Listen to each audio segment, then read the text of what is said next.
Time now for the morning rush. Prosecutors in the Victoria Martins case are working on their appeal against a judge's decision to exclude what they call crucial evidence from the trial of Fabian Gonzales. He is the only man charged in the case so far. You remember on Tuesday, Judge Brown ruled the criminal drug history for Gonzales cannot be used. However, prosecutors are arguing that lifestyle led to the girl's murder. The appeal is postponing the trial altogether. It could be months now before he's tried for his alleged role in the rape and murder of the 10-year-old girl. The Senate Judiciary Committee is set to vote this morning on Brett Kavanaugh's nomination to the Supreme Court.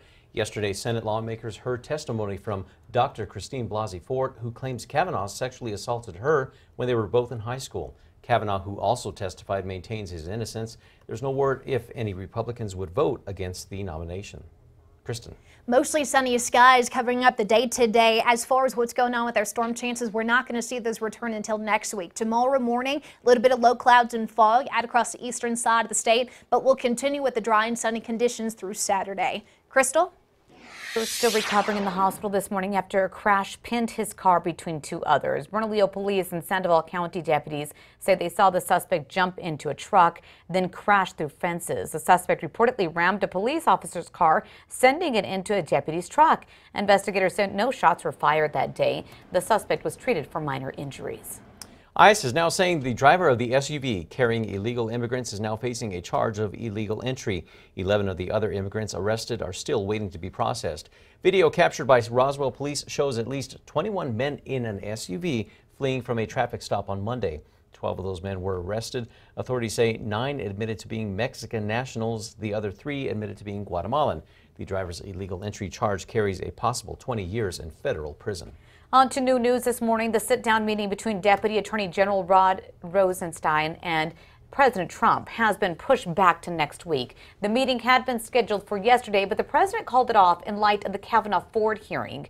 Officials say Rosenstein was expecting to be fired after an accusation surfaced that he spoke about using the 25th Amendment to remove President Trump from office. It's a report that Rosenstein continues to deny.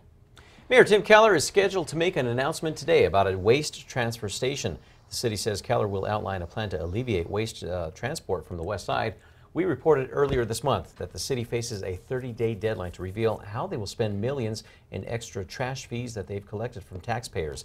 We'll let you know what the mayor says. We're learning more about a new partnership that has a goal to help New Mexicans protect themselves. State Attorney General, Hector Baldetta says he's partnering with MMA trainer Greg Jackson and the family of Aaron Sabin. Sabin was stabbed to death at a gas station last year. Jackson will be offering personalized training sessions, teaching New Mexicans how to avoid and get out of dangerous situations. We'll let you know when we find out more details. As you head out the door this morning, you'll notice traffic moving a whole lot smoother downtown as all of the cones along Cole have been removed. Now, those cones were part of a traffic study the city says that Councilman Isaac Benton wanted to conduct.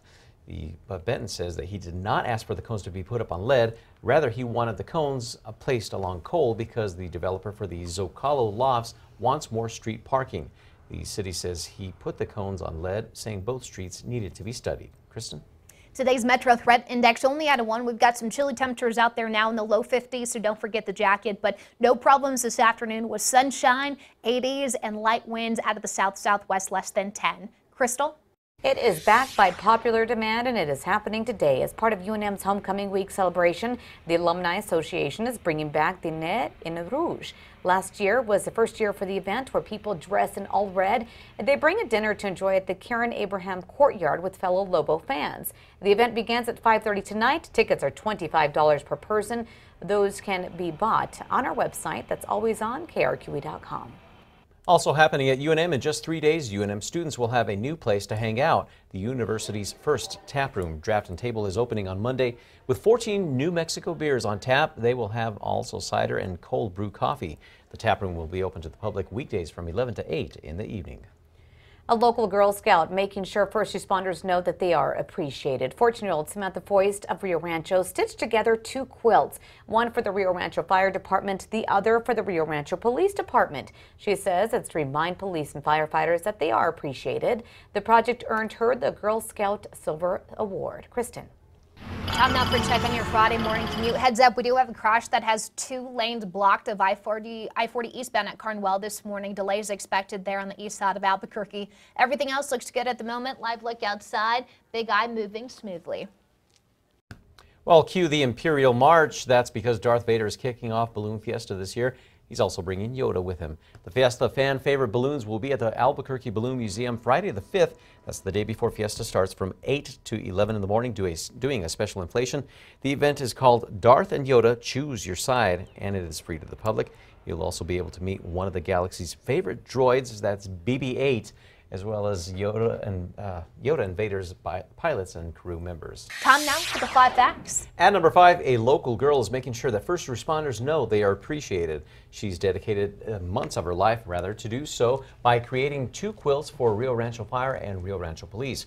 14-year-old Samantha Foist of Rio Rancho stitched the quilts herself. She's also earned the Girl Scout Silver Award for her hard work.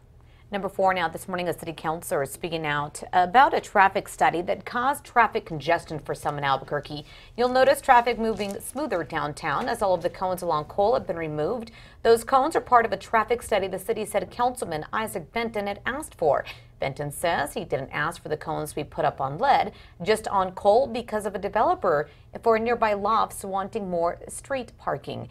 The city says the streets are dependent on one another and both needed to be studied. At number 3, the 80s return to Albuquerque today, and we're going to hold those 80s for the next several days. Quiet skies over the weekend. Monday, Tuesday, spotty to widespread storms and showers, really favoring western New Mexico, with the winds an issue on Tuesday. Spot storms left over for Wednesday. Excuse me. At number 2, the fate of Brett Kavanaugh's Supreme Court nomination is in the hands of the Senate. Today, the 21 senators in the Senate Judiciary Committee are set to vote on a recommendation to push Kavanaugh's confirmation process to a full Senate vote in the coming days. This after 9 hours of testimony regarding sexual misconduct allegations against him.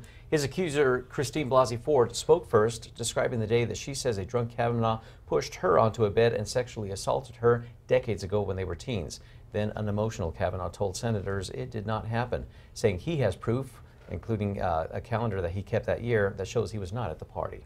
Number 1 now, prosecutors in the Victoria Martins case are working on their appeal against a judge's decision to exclude what they call crucial evidence from the trial of Fabian Gonzales.